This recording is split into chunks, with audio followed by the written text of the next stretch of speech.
Hola chicos y bienvenidos de vuelta. Esta es la tercera parte de una serie de videos acerca de la evaluación ecocardiográfica de la estenosis aórtica. Asegúrate de ver los otros dos primero. Gracias por el apoyo. No olvides de darle like a este video y de suscribirte a mi canal. Así que comencemos con la tercera parte de la evaluación ecocardiográfica de la estenosis aórtica. Existen modalidades adicionales de imágenes ecocardiográficas que a veces se utilizan en la evaluación de la estenosis aórtica. La primera es la ecocardiografía transesofágica. La ecocardiografía transesofágica rara vez se requiere para la evaluación de la estenosis aórtica, pero sí se utiliza en la evaluación de pacientes con TAVI.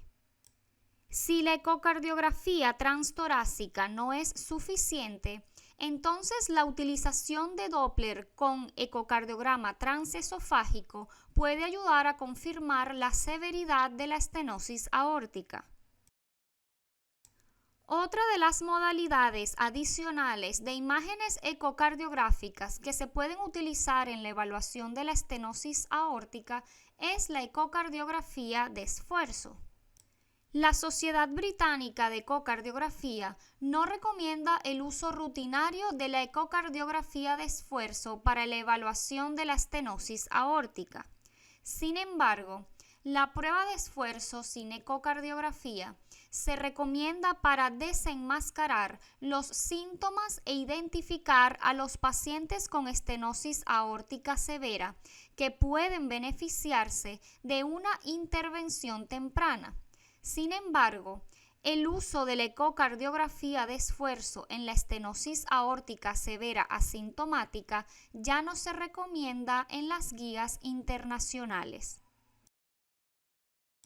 Ahora vamos a hablar de algunas de las circunstancias especiales que nos encontramos al evaluar una estenosis aórtica. Vamos a comenzar con la estenosis aórtica de bajo gradiente. La mayoría de las veces, el enfoque clínico te va a permitir a ti como ecocardiografista clasificar la severidad de la estenosis aórtica. Sin embargo, en una minoría significativa de casos, los índices de estenosis aórtica no coinciden, lo que puede presentar un desafío para el ecocardiografista. Y hay varias razones diferentes por las que existe una discordancia en los valores. La primera causa de obtener valores discordantes es el error de medición. Y una prioridad cuando nos enfrentamos a un escenario de este tipo es volver a verificar todas las mediciones e índices para asegurarse de que se ha obtenido información precisa. La segunda explicación de obtener valores discordantes es que no existe una relación lineal entre la velocidad máxima de la válvula aórtica, el gradiente medio y el área valvular aórtico. Y la explicación final se refiere a las alteraciones en el flujo. Los pacientes con flujo transvalvular reducido generarán índices Doppler más bajos de lo esperado para la gravedad observada de la estenosis valvular.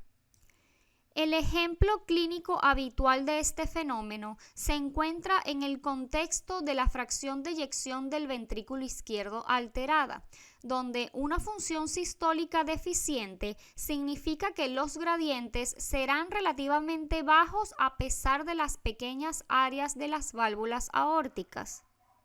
Esto quiere decir que si el paciente tiene una disfunción sistólica, obviamente no vas a obtener gradientes altos a pesar de que la válvula aórtica esté severamente o significativamente estenótica.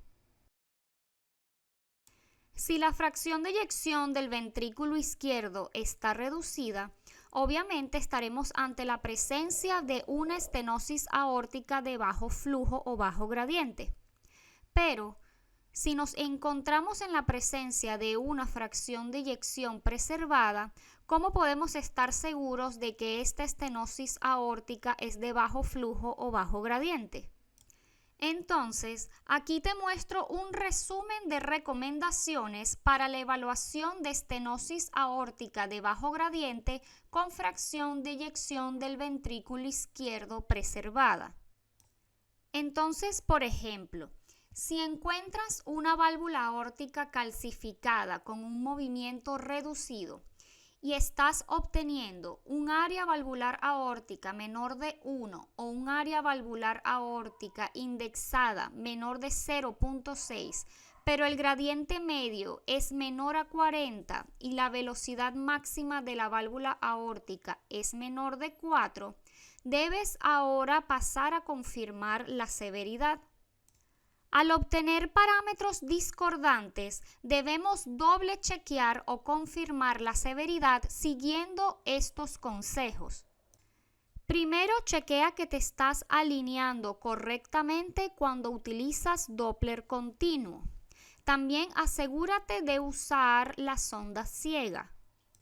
Asegúrate también de obtener la imagen más óptima que puedas, sobre todo al medir el diámetro del tracto de salida del ventrículo izquierdo. Asegúrate de que te estás posicionando correctamente cuando utilizas Doppler pulsado y también puedes considerar el uso de ecocardiografía transesofágica.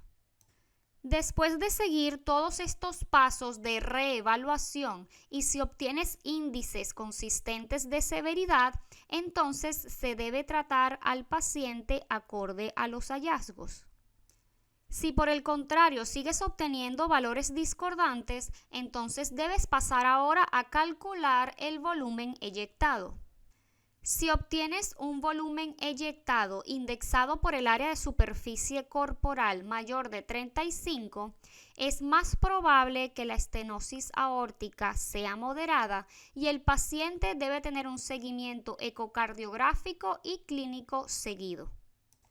Si por el contrario obtienes un volumen eyectado indexado por el área de superficie corporal menor de 35, debes seguir esta guía para ver cuál es la severidad más probable.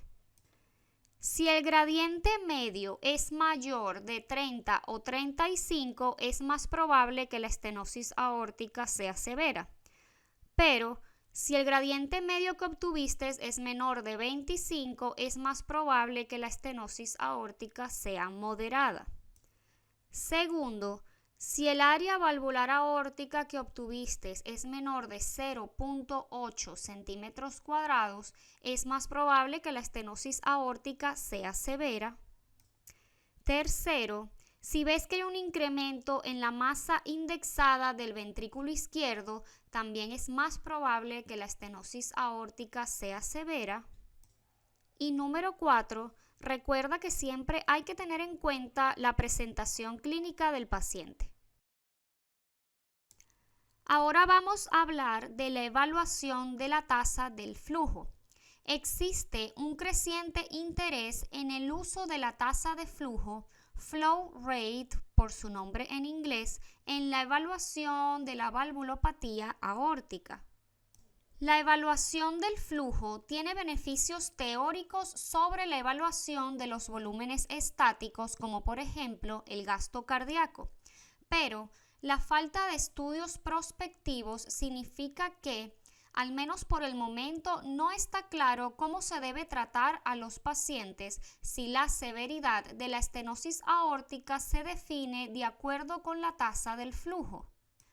Tampoco está del todo claro qué valores deben considerarse normal, y dado que la tasa de flujo es un parámetro no indexado, los individuos más pequeños necesariamente tendrán una tasa de flujo más baja que los individuos más grandes.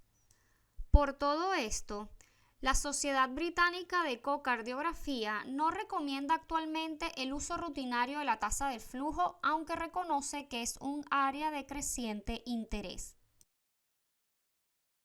A veces no tenemos muy claro de cuándo debemos escalar un paciente de acuerdo a los hallazgos del ecocardiograma. Por eso te voy a nombrar 6 situaciones en las que debemos llamar la atención del médico remitente. Número 1. Si consigues gradientes muy altos o una estenosis aórtica muy severa o crítica, como por ejemplo una velocidad máxima mayor de 5 o un gradiente medio mayor de 60. Número 2. Si observas un cambio significativo en la velocidad máxima de la válvula aórtica, si te encuentras con una calcificación aórtica y la cual tiene un incremento de más de 0.3 metros sobre segundos por año, debes llamar la atención del médico remitente. Número 3. Si la fracción de eyección del ventrículo izquierdo es menor a 55%. Número 4. Si obtienes un strain longitudinal global mayor a menos 14. Número 5. Si observas un incremento de la masa indexada del ventrículo izquierdo. Y número 6. Si encuentras la presencia de hipertensión pulmonar. Y para finalizar, vamos a hablar de la estenosis aórtica y su relación con la ecocardiografía de estrés con dobutamina. Aunque los pacientes con estenosis aórtica de bajo flujo, bajo gradiente de flujo y con fracción de eyección del ventrículo izquierdo deprimida representan solo entre el 5 y el 10% de la población con estenosis aórtica, igual constituyen un subconjunto muy desafiante con respecto a la evaluación de la gravedad de la estenosis aórtica y la toma de decisiones terapéuticas. Así que la ecocardiografía de estrés con dobutamina ha demostrado ser útil para superar la valoración discordante observada en estos pacientes, ya que permite identificar la presencia de estenosis aórtica verdaderamente severa. O sea que la ecocardiografía de estrés con dobutamina es muy importante para reclasificar la severidad de todos estos pacientes con estenosis aórtica de bajo flujo. Y ya llegamos al final de este video. No olvides de darle like y de suscribirte a mi canal. Nos vemos en otro video. Bye.